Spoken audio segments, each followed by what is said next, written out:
Good morning to dear students.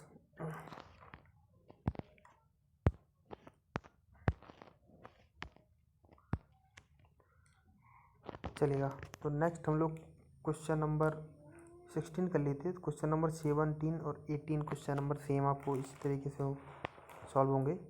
उसमें केवल आपको देखो मैं आपको थोड़ा सा जनरली बता देता हूँ 17 और 18 में क्या करना है आपको कि आपको एक स्क्वायर दिया गया है। स्क्वायर के 4 साइड से इसको कट किया जाता है इस तरीके से और इसका एक पार्ट बनाया जाता है। ठीक है, एक रेक्टेंगुलर देखो 17 वाले में स्क्वायर के फेस को इसे बॉक्स बनाया जाता है और उस बॉक्स को क्या करना है, मैक्सिमाइज करना है। तो उसकी मैं आपके लिए क्लिप डाल दूंगा। इसके बाद में क्वेश्चन नंबर 19 देखते हैं। Question number 19 is for you. That question number 19 क्या है? क्वेश्चन नंबर 19 देखो, so that of all the rectangles inscribed in a fixed circle the square has the maximum area. तो हमारे लिए क्या है, एक रेक्टेंगल दे रखा है। ठीक है, एक रेक्टेंगल दे रखा है एक सर्कल के अंदर, यानी स्क्राइब कर रहा है तो इसके अंदर स्क्राइब करेगा। तो देखो मैंने यहाँ पे एक डायग्राम बनाया गया है। तो डायग्राम इस तरीके से है कि सर्कल के अंदर क्या है, एक रेक्टेंगुलर स्क्राइब कर रहा है।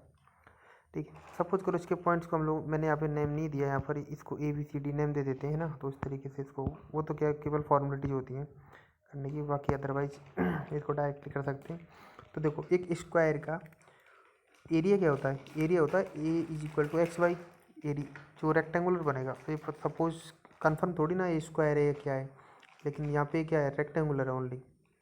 तो इसका एरिया क्या होगा, A = XY। अच्छा, बाई क्या होगी यहाँ से? अब बाई की लेंथ हम लोग यहाँ से निकाल सकते हैं। बाई देखो सपोज करो सर्कल की रेडियस अगर इतना आपके लिए R दे रखी हो, इसको जूम करें, इसको देखो मैं इसको थोड़ा सा इसको टोटली ड्रॉ करता हूँ। तो इसको देखो यहाँ से इसकी अगर यदि मैं रेडियस R ले लें यहाँ से और इसको हम लोग इससे ज्वाइन करा दें, ये पॉइंट सपोज करो B है, तो यहाँ से हम लोग बाई की वैल्यू निकाल सकते हैं। बाई की वैल्यू क्या हो जाएगी, कंप्लीट ये 90 डिग्री का एंगल है आपका। तो यहाँ से इस बाई की वैल्यू निकाल सकते हैं हम लोग टोटल। देखो अगर यदि इसको नहीं ले तो हम कंप्लीट इसको ले सकते हैं। ये क्या होगी 2R, तो ये जाएगी 2R² माइनस के बाई स्क्वायर। तो मैंने यहाँ से क्या निकाल ली, इसकी बाई की निकाल दी 4R² माइनस के X²। बाई पाइथागोरस तो हम लोग यहाँ से यूज कर सकते हैं। तो मैंने पाइथागोरस यूज करके मैंने बाई की वैल्यू को फाइंड किया। बाई की वैल्यू आ गई अपने पास में 4R² माइनस के X²। ठीक है, बाई की वैल्यू को मैंने A = XY में पुट किया और ये कम्प्लीटली क्या आ गई, X√4R² माइनस के X²। और x का अगर अंदर मल्टीप्लाई करेंगे तो 4R² X² माइनस के X4। मैंने x का मल्टीप्लाई कर दिया। ठीक है, हमको इसको मैक्सिमाइज दिखाना, तो मैक्सिमाइज दिखाने के लिए क्या करना है कि इसका डेरिवेटिव क्या होगा, =0 करेंगे, क्रिटिकल पॉइंट आएंगे, एक्सट्रीम पॉइंट आएंगे, क्रिटिकल पॉइंट बोलते हैं इन्हें। उसके बाद में उसको डबल डेरिवेटिव निकालना है ना। इसका डबल डेरिवेटिव निकाल के उसको देखेंगे, लेस देन आता है तो मैक्सिमा, अगर ग्रेटर देन आता है तो मिनिमा। यही तो हम लोग चेकआउट करते थे लास्ट। तो देखो यहाँ से मैंने dA/dx निकाला, इसको मैंने डेरिवेटिव कर दिया। तो डेरिवेटिव क्या होगा, पहले अंडर रूट का डेरिवेटिव करेंगे तो ये हो जाएगा 1/2 √4R² X² minus X4 under root का। उसके बाद में 4R² X² माइनस X4 का होगा तो क्या हो जाएगा 8R² X, फर्स्ट वाली टर्म का 8R² X माइनस इसका क्या हो जाएगा 4x³। अब इसको मैंने इक्वल टू पुट किया। देखो इक्वल टू पुट करेंगे तो ये तो 0, बाकी ऊपर वाली टर्म बचेगी, केवल ऊपर वाली टर्म को 0 करेंगे तो x की वैल्यू क्या आ जाती है √2R। क्या आ गई भाई, √2R।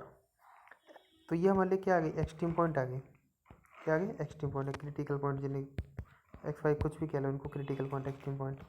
इसके बाद में हम लोगों ने dA/dx का फर्स्ट डेरिवेटिव और निकाला, सेकेंड डेरिवेटिव और निकाला ना। तो इसका हम जब डबल डेरिवेटिव निकालेंगे d2A/dx², यानी इसका एक बार और डिफ्रेंशिएशन करना है। तो डिफ्रेंशिएशन किया हम लोगों ने, तो देखो डिफ्रेंशिएशन करने पर हमारी ये वाली टर्म आ जाएगी, देखो ये वाली टर्म आ गई डिफ्रेंशिएशन करने पे हमारी। तो डिफ्रेंशिएशन करने पे जैसे हम टर्म आई भाई, तो हमने इसका डिफ्रेंशिएशन किया। पहले इसके अपॉन वाले क्या करेंगे, तो क्या होता है देखो u/b का मेथड क्या होता है, u/b का मेथड अपॉन में b² और ऊपर क्या आता है b d/dx minus u dv/dx। उस वाले मेथड से हम लोगों ने इसको सॉल्व आउट किया। ठीक है, तो इसे हम लोग इसका डेरिवेटिव निकाला, इसका सेकंड डेरिवेटिव निकालते ही हमारे पास में ये वाली वैल्यू जो आ गई टोटल, ये आ गई। अब देखो इसमें अगर यदि हम लोग x equal to root two x two r रखें, ठीक है, x is equal to root two r, तो इसकी वैल्यू क्या ऑलवेज नेगेटिव आएगी। देखो ये वाली टर्म तो आपस में कैंसिल आउट हो गई, बची ये वाली टर्म। इस वाली टर्म में अगर यदि हम लोग एक्स की वैल्यू तो है नहीं, तो ये तो क्या हो जाएगी, कांस्टेंट हो जाएगी एक तरीके से। इस वाली टर्म में आप लोग वैल्यू पुट करोगे, देखो नीचे वाली में एक्स नहीं है, यहाँ पर भी आर की वैल्यू नहीं आएगी, ऊपर वाली में एक्स की वैल्यू नहीं है, यहाँ पे भी क्या आर आएगी। तो आर को जब हम सॉल्व आउट करेंगे तो ये ऑलवेज लेस देन जीरो। अच्छा लेस देन जीरो तो जब हम क्या बोलते हैं इसको, मैक्सिमा, तो लेस देन जीरो तो ये क्या हो जाएगा, मैक्सिमा और x is equal to root two r. अगर यदि हम लोग एक्स की value root two r put करें तो देखो यहाँ पे स्क्वायर स्क्वायर है, तो x square plus y square is equal to 4r square, यही होगा। अगर यदि हम लोग यहाँ से कम्प्लीटली आर ये वाली डिस्टेंस हमारी, तो क्या होता है, x square plus y square is equal to r square, complete square के लिए, यानी उसके डायगोनल का स्क्वायर इसके इक्वल होता है, तभी तो 90 डिग्री होगा ये। तो हम लोगों ने क्या किया, एक्स की जगह अगर यदि हम रूट टू आर, तो रूट टू आर का स्क्वायर क्या हो जाएगा, 2r square plus y square is equal to, अच्छा डायगोनल क्या हो जाएगा आपका, ये आर और ये आर कम्प्लीटली 2r, तो 2r का स्क्वायर करेंगे तो 4r स्क्वायर, तो वाई की वैल्यू क्या आ रही है, रूट टू आर। देखो एक्स की वैल्यू आपकी आ गई रूट टू आर, ठीक है, वाई की वैल्यू क्या आ गई, root two r, x is equal to root two r and y is equal to root two r. अब जब दोनों ही इक्वल आ गई, दोनों लेंथ इसकी इक्वल आ रही है, दोनों साइड्स इक्वल आ रही हैं, तो ये क्या हो जाएगा, एक स्क्वायर। तो इस सर्कल के अंतर्गत जो अपना रेक्टेंगुलर बनेगा, जो मैक्सिमाइज करेगा वो क्या बनेगा, स्क्वायर बनेगा। क्या बनेगा भाई, स्क्वायर। इस तरीके से इसको सॉल्व करना था। सेम क्वेश्चन नंबर 20 सेम इसी की तरह है, इसको भी आपको ऐसे ही सॉल्व करना है। सो नेक्स्ट वीडियोज में मिलते हैं आपके लिए।